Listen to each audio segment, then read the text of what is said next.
কোনো নম্বর টম্বর পাইছো উচ্চারণে? না স্যার। হ্যাঁ, জিরো। জি স্যার। বেশিরভাগ ক্ষেত্রেই এই উচ্চারণ যখন তোমরা দাও, দেখার দরকার হয় না, কেটে জিরো দিলেই হয়। বুঝছো? মজার একটা বিষয় না? আমাদের জন্য স্যার মজা না। এই,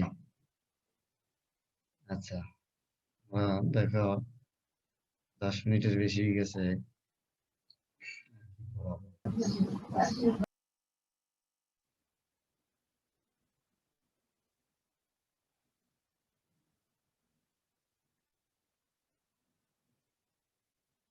দেখো,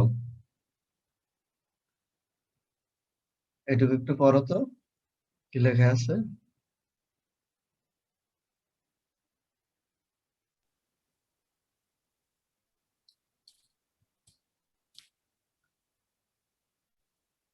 বাংলা উচ্চারণের নিয়ম: একটি শব্দের উদাহরণ সহ 5টি নিয়ম লিখতে হবে।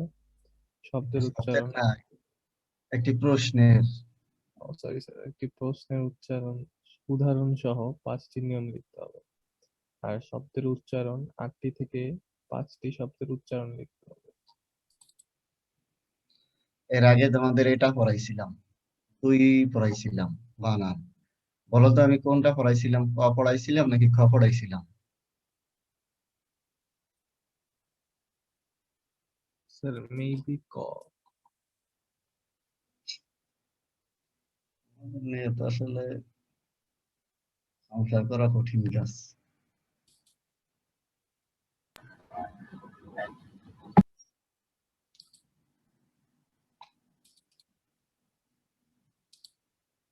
আমি তোমাদের পড়াইছি খ পড়াইছি, খ পড়াইতে গিয়ে কিছু রুল দেখাইছি যে কি কারণে এটা শুদ্ধ হবে, কি কারণে এটা অশুদ্ধ। বুঝতে পারছেন? জি স্যার। এই ক্ষেত্রেও তোমাদের আমি খ পড়াবো। খ পড়াইতে গেলে তোমরা তো মুখস্থ করলে তো আর পারবা না, কিছু রুল দেখাই দেবো যে কি কারণে এটা উচ্চারণ এরকম হবে। বুঝতে পারছেন? সারা শব্দ নাই কেন অন্যদের? স্যার বুঝতে পারছি। অন্যদের কি কোনো সারা শব্দ নাই? রিজা, বুঝতে পারছি স্যার। জি স্যার। অন্যদের কোনো জি কি স্যার। কোনো কথাবার্তা কোনো কিছু পাই না কেন? বলতেছি কি, তোমাদের কি ব্যাকরণ পড়ানো বাদ দিয়ে দেবো? হ্যাঁ? না স্যার। তাহলে যে এই তাহলে এই স্টুডেন্টের সংখ্যা তো কমে যাচ্ছে। আগে তোমরা বারবার বলছো যে স্যার ব্যাকরণ পড়ান, ব্যাকরণ পড়ান, এখন ব্যাকরণ পড়াচ্ছি যে স্টুডেন্টের সংখ্যা কমে যাচ্ছে কেন তাহলে? হ্যাঁ, স্যার ওরা মনে হয় কলেজ খোলার অপেক্ষায় আছে। কলেজ কবে খুলবে? আচ্ছা, কলেজ ধরো খুললোই মনে করো, এখন তোমরা যেটুকু শিখছো বা শিখতেছো এতে কি কোনো পাপ আছে? হ্যাঁ, না স্যার। তাহলে আবরিনা,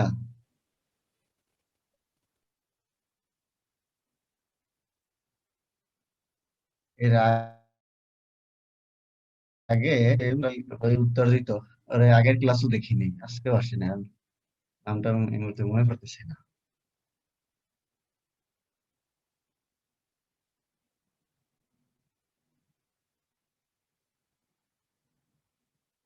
আমাদের কতে থাকে যে মনে করে এভাবে আসলো আদ্বয়ের উচ্চারণের 5টি নিয়ম লেখো, অথবা এর উচ্চারণের 5টি নিয়ম লেখো। এগুলো, এই নিয়মগুলো তো আসলে স্টুডেন্টরা দেয় না। তোমরা কি উচ্চারণের নিয়ম দাও? হ্যাঁ, না স্যার। তাহলে তোমরা কি দাও পরীক্ষায়?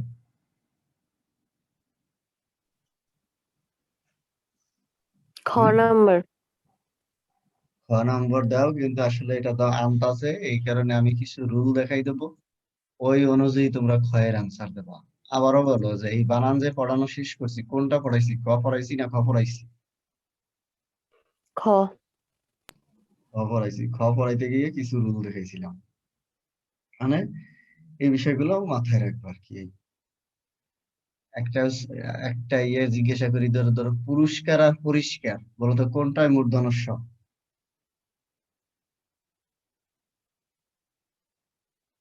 হুম? পুরস্কার আর পরিষ্কার, একটাই মূর্ধন্য ষ, একটাই দন্তস্ব, কোনটায় মূর্ধন্য ষ বলো? পরিষ্কারে। পরিষ্কারে মূর্ধন্য ষ, আর পুরস্কারে দন্তস্ব। দন্তস্ব।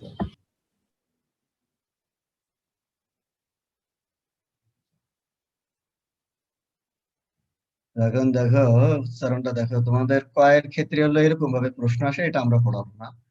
আদ্যয়ের সংগৃহীত উচ্চারণে মনে করো 5টি নিয়ম লেখো, এই একটা নিয়ম, এই একটা নিয়ম, এই একটা নিয়ম, এই একটা নিয়ম, এই একটা নিয়ম, মনে করো এগুলো পড়ানোর ঝামেলা কি, একদিকে স্টুডেন্টরা অ্যান্সার দেয় না, আর একদিকে ঝামেলা হচ্ছে যে নিয়ম লেখে এক ধরনের, উদাহরণ দেয় আরেক ধরনের, আরেকদিকে ঝামেলা একটার মধ্যে আরেকটা ঢুকে যায়। মনে করো আসছে অয়ের সংগৃহীত উচ্চারণের নিয়ম, দেখা যায় কি 3টা লিখলো আর 2টা দিয়ে দিল অয়ের বিবৃত উচ্চারণের নিয়ম, মনে করো দিয়ে দিল, এরকম এর ঝামেলার কোনো শেষ নেই। কারণে আমরা কি পড়াবো বলো, কোনটা পড়াবো আমরা? এই ক্ষয়ের বিষয়টা পড়াবো। একটু পড়ো তো, এখানে কি লেখা আছে?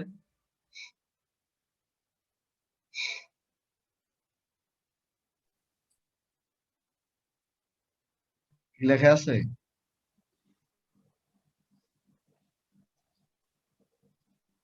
শব্দের উচ্চারণ লিখতে মনে রাখতে হবে। আচ্ছা, তাহলে কি এটা কি কয়ের অংশ না ক্ষয়ের অংশ? এটা ক্ষয়ের অংশ স্যার। আবার পরের ক্লাসে জিজ্ঞাসা করলে মনে থাকবে? থাকবে স্যার। আচ্ছা, অর্থাৎ বানানের ক্ষেত্রে যেমন তোমাদের কিছু রুল দেখাইছিলাম, কিসের জন্য রুল দেখাইছিলাম? শব্দের শুদ্ধ বানান লিখতে মনে রাখতে হবে। অর্থাৎ ওই বিষয়গুলো তোমার মাথায় থাকলে শব্দের শুদ্ধ রূপটা লিখতে তোমার জন্য একটু সহজ হবে। যেমন বুদ্ধিজীবী শব্দটি, জীবী শব্দে কি হবে বলো? বুদ্ধিজীবী শব্দে, জীবী শব্দে কি হবে? জয় দীর্ঘিকার বয় রসিকার। অন্যরা স্যার লাস্টে অন্যরা কেউ কিছু বলবা? দুইটাই হ্যাঁ? দীর্ঘিকার। দুইটাই দীর্ঘিকার হবে। জীবী শব্দে দুইটাই দীর্ঘ ইকার, তোমাদের আমি বলছিলাম এক জায়গায়, মনে আছে? জীবী শব্দে উভয় দীর্ঘ ইকার হয়, মনে আছে?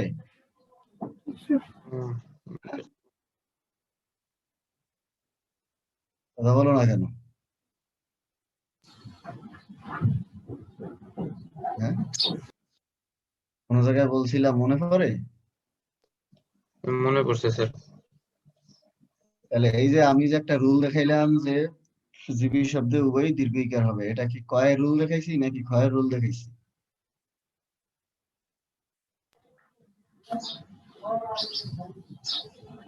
হ্যাঁ, ক্ষয়। তো এত যদি তোমরা যদি সারা শব্দ না পাই, পড়াবো কিভাবে? হ্যাঁ? সমীর, কি সারা শব্দ নাই কেন?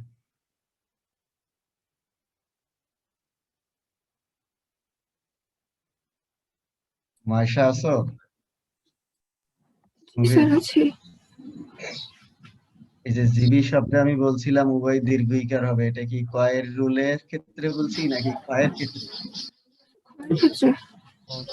ক্ষয়ের ক্ষেত্রে, কারণ আমরা তো পড়াইছি খটা। এখন আমরা কোনটা পড়াবো, ক না খ পড়াবো বলো? এই দুইটা নিয়ম একসাথে বোঝার চেষ্টা করবো।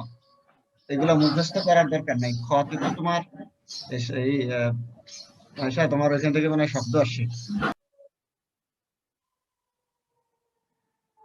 তোমার এই রুল গুলো মুখস্থ করার দরকার নেই, তুমি বোঝার চেষ্টা করবা, কারণ খতে তো আর তোমার রুল লিখতে হবে না। স্যার তোমরা বলো তো স্বরবর্ণ কোনগুলো? স্বরবর্ণ কোনগুলো বলো? স্বরে স্বরে আচ্ছা, ব্যঞ্জনবর্ণ কোনগুলো? ক খ গ। আচ্ছা,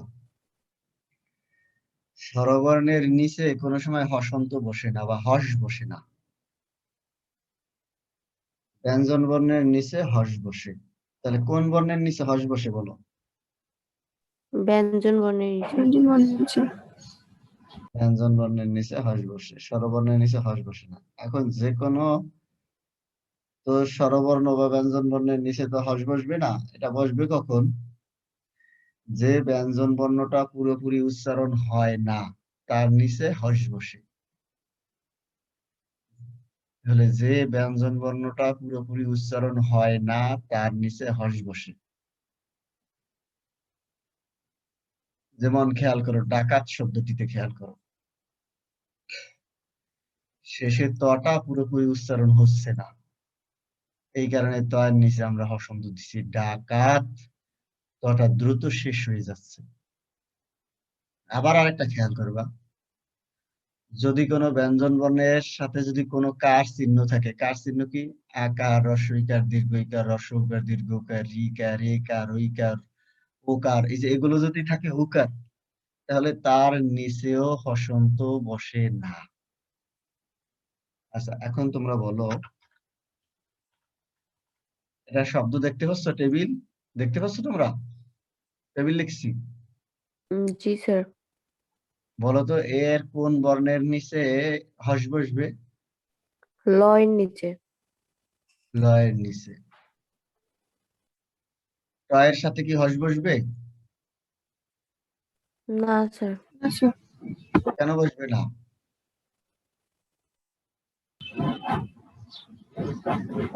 সম্পূর্ণ উচ্চারণ হয়েছে। টয়ের সাথে একটি একার আছে, দেখছো এই যে একার আছে। আমি বলছি যে ব্যঞ্জন বর্ণের সাথে কোনো কার থাকবে, এই একার, তার নিচে হস বসে না। এই বয়ের সাথে কি আছে? ঋষিকার। রসিকার। হ্রস্বইকার আছে। তাহলে বয়ের সাথে কি হস বসবে? না। স্যার, আচ্ছা, এই যে আমরা অতি শব্দটি বললাম, ও এর নিচে কি হস বসবে? না না। স্যার। আচ্ছা, অর্থাৎ ও একটি স্বরবর্ণ, এই কারণে ও এর নিচে হস বসবে না। এখন কি তাহলে আমরা যে ব্যঞ্জন বর্ণটা পুরোপুরি উচ্চারণ হবে না তার নিচে আমরা হস বসবো। যেমন এখানে চিন্তিত শব্দটি দেখো, চিন, এই যে ন পুরোপুরি উচ্চারণ হয় না, এই কারণে ন এর নিচে হস দিছি।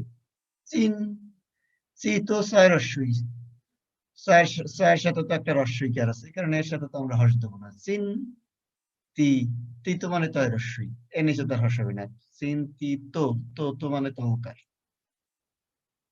এখন কি পরবর্তীতে মনে থাকবে যে কোন বর্ণের উপর আমরা হস দেব? হ্যাঁ, জি স্যার। মুশফিক আছেন দুনিয়াদেরিতে? জি স্যার, আছে স্যার। তাহলে আমরা কোন বর্ণের উপর হস দেবো বলো?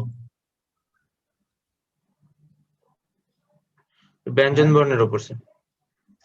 এখন যে কোনো ব্যঞ্জন বর্ণের উপর হস দেবো, তাহলে আমরা এই যে মনে করে যে ডাকাত শব্দটি লিখছি, কেন ডয়ের সাথে আমরা কেন হস দিইনি? তয়ের তয়ের নিচে দিব স্যার। আচ্ছা, ডয়ের সাথে কেন হবে না, কয়ের সাথে কেন হবে না?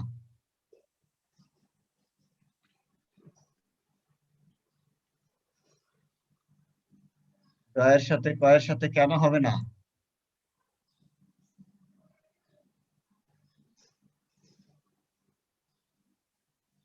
তানভীর আছেন?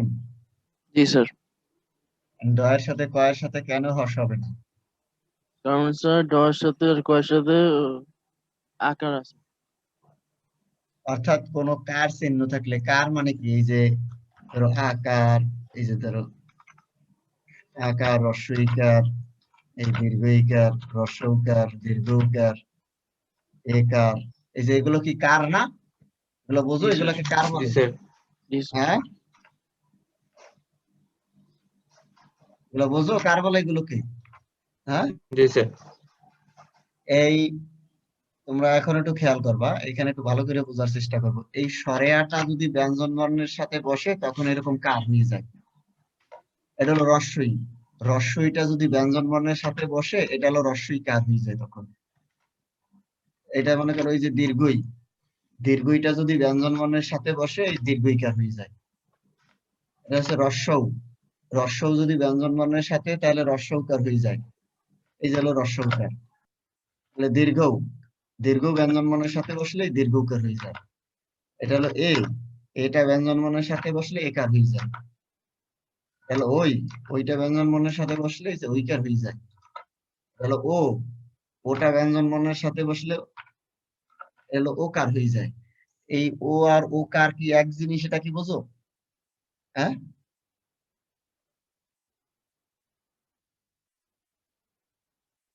কথা বোঝো, বলো না কেন? এই ও আর ওকার কি এক জিনিস, এটা কি বোঝো? না হ্যাঁ, স্যার।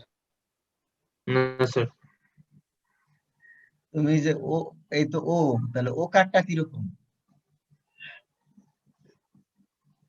মনে করো এটা হলো ও, তো বললাম এই যে এখন ওটা যদি ব্যঞ্জন বর্ণের সাথে বসে, আচ্ছা এই যে আমরা এই যে রস্বই দিছি, এই রস্বই কারটা যে এরকম, এটা কি বুঝো? হ্যাঁ, হ্যাঁ স্যার। অন্যদের বলে এটা তো রস্বই তো সরাসরি। এখন ব্যঞ্জন মানে আমি কয় রস্বই যখন আমি লিখবো, কয় এখানে নিচে একটু খেয়াল করো। এখন তো ঝামেলা এই যে এখন এই যে ক যোগ রস্বই, এটা বলো কিরকম হয়? কি হবে এটা? ক যোগ রস্বই তখন কিরকম হয়? অস্বীকার। কয় রস্বইকার। অর্থাৎ তখন আমাদের লিখতে হয় এরকম। তখন কি আমরা কি আমরা কি তখন কি এরকম লিখি? না স্যার স্যার, তাহলে কিরকম লিখি? এরকম লিখি না? রসিকর লিখেছি। ঠিক তেমনি ক যোগ ও মনে করো, এটা কি হবে বলো? ক যোগ ওতে কি হয়? অস্বীকার। কওকার। ক যোগ ওতে কি হয়? কওকার, কো। কওকার। কওকার হয়। অর্থাৎ ক যোগ ও হচ্ছে এই কওকার। অর্থাৎ এই ও যা, ও তো সরাসরি বসে, কিন্তু ব্যঞ্জন বর্ণের সাথে বসলে এই ও কারটা হয়ে যায়। এখন ও আর ও কার কি, এখন কি এক জিনিস, এখন কি বুঝতে পারতেছেন? হ্যাঁ, জি স্যার। জি স্যার। মনে করো এই যে ক যোগ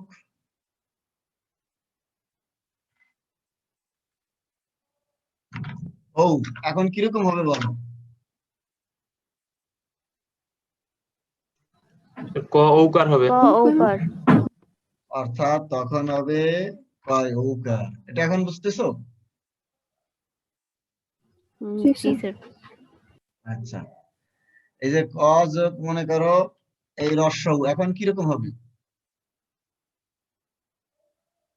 করস্বীকার। কয় রস্যউকার। আমাদের মানে আমাদের ইয়া কি যে এই উপরে ওঠার পর এইগুলো কোন সময় শেখার জিনিস বলো? এটা কি ইন্টারমিডিয়েটে শেখার জিনিস নাকি নার্সারি কেজিতে শেখার জিনিস বলেন?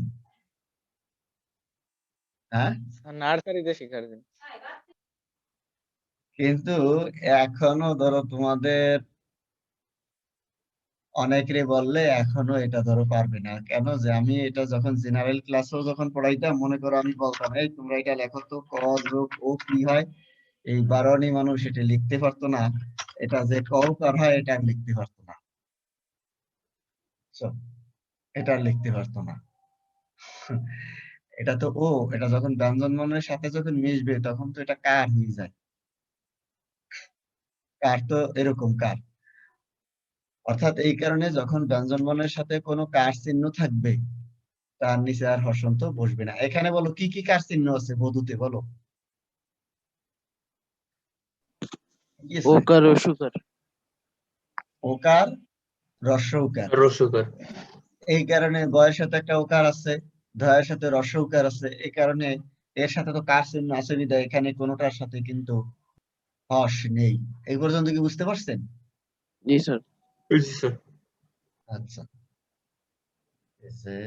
এরপর আমরা ইসরাত জাহান, ইসরাত জাহান, জি স্যার। নাকি এত পরে আসছেন কে? স্যার একটু লেট হয়ে গেছে আজকে। আমরা যে বিষয়গুলো এখন বলছি, এখন কি আবার কি সেগুলা কি বলতে যাবো? আমরা উচ্চারণ পড়াচ্ছি, তোমাদের ব্যাকরণে যা কিছু আছে সবচেয়ে কঠিন কিন্তু উচ্চারণ। তোমরা যদিও অনেক কিছু ভাবো, কারণ উচ্চারণে বেশিরভাগ স্টুডেন্টরা নম্বরই পায় না। আমরা এত সময় পড়াইছি কোথায় হস বসবে, কোথায় বসবে না, এই পর্যন্ত পড়াইছি।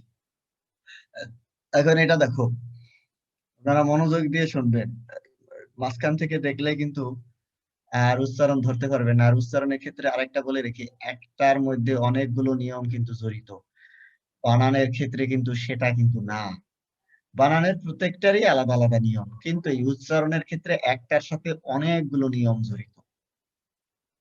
আমরা একটু একটু করে দেখাবো। খেয়াল করো, মূল শব্দে রস্বই বা রস্বইকার থাকুক, দীর্ঘই বা দীর্ঘইকার থাকুক, উচ্চারণে সবসময় রস্বই বা রস্বইকার হবে।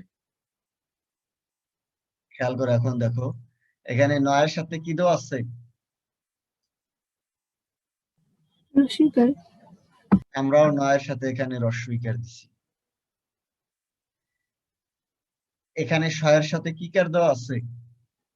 দীর্ঘিকার। তাহলে উচ্চারণে কি কার হবে? রসিকার। রস্বইকার হবে। এখানে কি কি দেওয়া আছে? দীর্ঘী। দীর্ঘি। দীর্ঘই। দীর্ঘই, তাহলে উচ্চারণে কি হবে? রসি। রসিক। রস্বই হবে। অর্থাৎ মূল শব্দে রস্বই দীর্ঘই বা রস্বইকার দীর্ঘইকার যা দেওয়া থাকুক না কেন, উচ্চারণে রস্বই বা রস্বইকার হবে। এখন এটা বুঝতে পারছো কিনা, একটু বুঝতে পারছো কিনা বলো? হ্যাঁ, স্যার। জি স্যার, বুঝছি। পরেরটা দেখো, তোমরা জেনারেল ক্লাসে পড়ার সময় উচ্চারণ কিভাবে পড়ছো? হ্যাঁ, না নাকি কিছুই মনে নাই? স্যার এমনি বোর্ডের গুলা পড়ে ফিরে গেছে। বোর্ডে বোর্ডে পড়ে গেলে এটা তুমি কোনো না কোনো জায়গায় তোমার ভুল হয়ে যাবে, না বুঝে তুমি যদি লেখো। এরপরটা দেখো, রস্বউ বা রস্যউকার থাকুক, দীর্ঘউ বা দীর্ঘউকার থাকুক, উচ্চারণে সবসময় রস্বউ বা রস্যউকার হবে, অর্থাৎ দীর্ঘউ বা দীর্ঘউকার হবে না। এখানে কি দেওয়া আছে?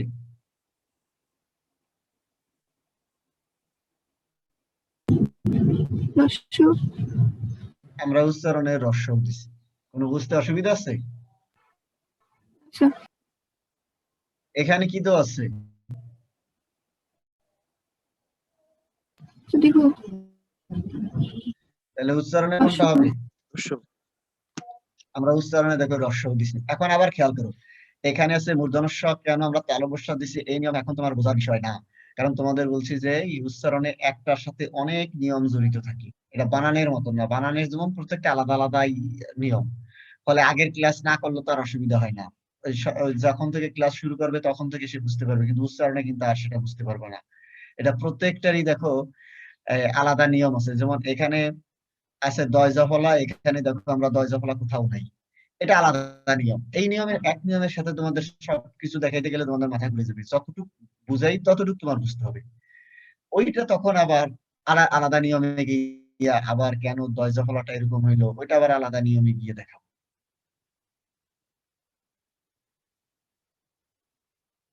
এখানে কি দেওয়া আছে? ধয়ের সাথে কি দেওয়া আছে?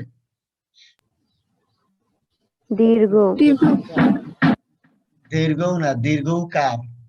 যখন তোমার ব্যঞ্জন বর্ণের সাথে বসে তখন কার হয়ে যায়, দীর্ঘও কার, এটা হচ্ছে দীর্ঘ।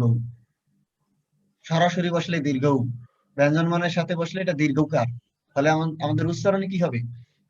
রস্যকার হবে। রস্যউকার হবে। রস্যকার। এই নতুন করে ক খ শিখবা, বানান শিখবা নতুন করে, বুঝতে পারছো? স্যার এটা স্যারদের ভুল, আমাদের ভুল না। হ্যাঁ, এটা স্যার স্যারদের শেখানোর ভুল, আমাদের কিছু ভুল নাই। স্যারেরা তোমাদের শিখায় নাই? না স্যার এমনি তো শেখায় নাই। আচ্ছা, খেয়াল করো, রি থাকলে সরাসরি, যদি সরাসরি রি থাকে রয় রস্যই হয়। যেমন ঋণ, এখানে এই রির পরিবর্তে আমরা রয় রস্যই দিছি। ঋতু, এই রির পরিবর্তে আমরা রয় রস্যই দিছি। এটা বুঝতে পারবা। কিন্তু যদি রিকার থাকে, সেই রিকারই থাকবে। যেমন এখন খেয়াল করো, এই যে হয়ের সাথে কি কার দেওয়া আছে? রিকার। রিকার। রিকার, এই কারণে রিকারই থাকবে। এখন এখানে দেখো দুই রূপে দেওয়া আছে, তুমি যে কোনো এক রূপে তুমি লিখতে পারো। অর্থাৎ তোমরা এটাকে যে হৃদয় বলো, এটা আসলে হৃদয় না, এটা হলো হৃদয়।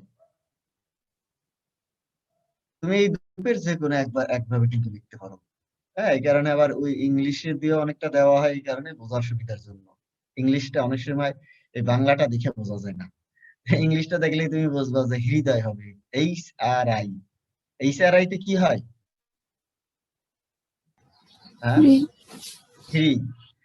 এই যে মনে করো, এই যে যেমন এই এই এই দুইটা শব্দ কিন্তু প্রায় পরীক্ষা আসে, আর স্টুডেন্টরা খুব সুন্দরভাবে ভুল করে। এটা তোমরা সবাই বলো হৃৎপিণ্ড, এটা কিন্তু উচ্চারণ কি হবে বলো? হৃৎপিণ্ড। হৃৎপিণ্ড। পিণ্ড। হৃৎপিণ্ড, কারণ আমি বলছি কি, যদি রিকার থাকে রিকারই হবে। বুঝতে পারছো? রিকার থাকলে রিকারই হবে, হয় রি আছে হয় রি হবে উচ্চারণে। এই কারণে বোঝার সুবিধার জন্য ইংলিশটা দেওয়া হয়, কিন্তু তুমি একটা যে কোনো একটা লিখলেই হবে, যে ইংলিশটাই লিখতে হবে এমন কোনো কথা না। হৃৎপিণ্ড। আচ্ছা, এরপরে দেখেন, ওই বা ঐকার যদি থাকে, খেয়াল করো, তাহলে ও রস্যই হয়। ওই বা যদি ঐকার যদি থাকে, ও রস্য হিয়া হয়। এই যে ওর তো কার চিহ্নটা তো এইরকম, এই কারণে এটা নিচে ধরে ওইভাবে দিয়ে দিচ্ছে। ওর কি কার চিহ্নটা এরকম না? ওর, হ্যাঁ, জি স্যার। মনে আছে? দেখাইছিলাম। জি স্যার, এটাই। জি আচ্ছা, স্যার। এটা কি বলবা নাকি পরে মনে থাকবে?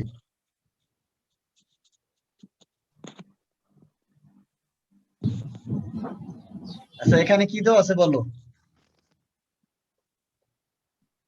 এখানে কি দেওয়া সৈক্য। আছে? ওই। হ্যাঁ, ওই। ওই দেওয়া আছে, তাহলে ওইর উচ্চারণ কি হবে? ওই ও হবে। আর রস্যই। ও রস্যই এখন হবে। দেখো, ওই। যে ও রস্যই দিছি, ও রস্যই দিছি। তুমি এগুলো যদি তুমি না বোঝো, মুখস্থ করে তুমি ঠিকভাবে লিখতে পারবা বলো? হ্যাঁ, না। আরে পারবা না লিখতে। এই যে ঐতিহাসিক, ওই আছে, ও রস্যই দিছি। এটা কি দেওয়া আছে বলো? এই যে এটা শয়ের সাথে কি দেওয়া আছে? ওইকার। ঐকার। ঐকার। এই যে ঐকার দেওয়ার থাকার জন্য এখানে কিন্তু কার হয়ে গেছে। এই যে মানে অর্থাৎ ঐকার থাকার জন্য যে ও রস্যই, যে ওটা কার হয়ে গেছে, মানে ও কার হয়ে গেছে, এই কারণে কিন্তু সহকার রস্যই। এখন দেখো একটু বুঝো কিনা। মানে হবে তো ও রস্যই, তাহলে যেহেতু এটা ব্যঞ্জন বর্ণের সাথে ওই ঐকার, এটা কিন্তু ওই না, ঐকার থাকার জন্য এই যে ওটা, এই যে শয়ের সাথে মিলে সহকার হয়ে গেছে এই ওটা। এই যে এই কারণে আমি কিন্তু নিচে এখানে দিয়ে রেখেছি যে, অর্থাৎ এই ওটা ব্যঞ্জন বর্ণের সাথে যখন বসে, তখন তো ওই যে ও কার হিসেবে বসে, এই কারণে এই যে সহকার আর এই রস্যইটা পরে বসে গেছে। এখন একটু বুঝেন কিনা দেখেন।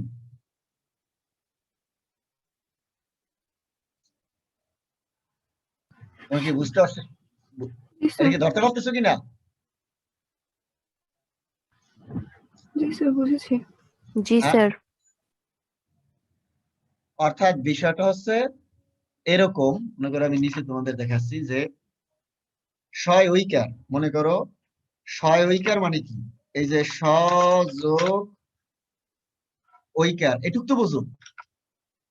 হ্যাঁ, জি স্যার। এই স্যার। শয় ঐকার মানে কি, স যোগ ঐকার। তাহলে ঐকারটা কি হয়ে যাবে? ওই হয়ে যাবে, কি হয়ে যাবে? ও রস্যই হবে। ও রস্যই হবে না? জি স্যার। জি স্যার। ও রস্যই হবে। এখন এই ওটা শয়ের সাথে মিলে গেছে, ওটা শয়ের সাথে মিলে গিয়ে কি হয়ে যাবে? এই যে সহকার হয়ে গেছে, সহকার রস্যই। এই যে এখানে সহকার রস্যই রয়েছে। এটা আবার দেখেন, এটা বুঝতে পারছেন কিনা আপনারা? জি স্যার। ওই একইভাবে বইতে ওই বয় ঐকার আছে, এই কারণে বউকার হ্রস্ব হইছে। বউকার, এই কারণে বউকার হ্রস্ব হয়ে গেছে। মানে এই ওটা বয়ের সাথে মিলে বউকার হয়ে গেছে। আচ্ছা,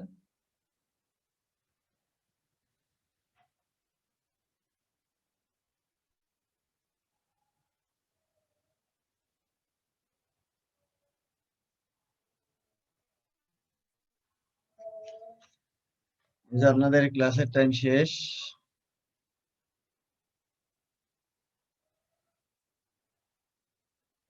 আচ্ছা,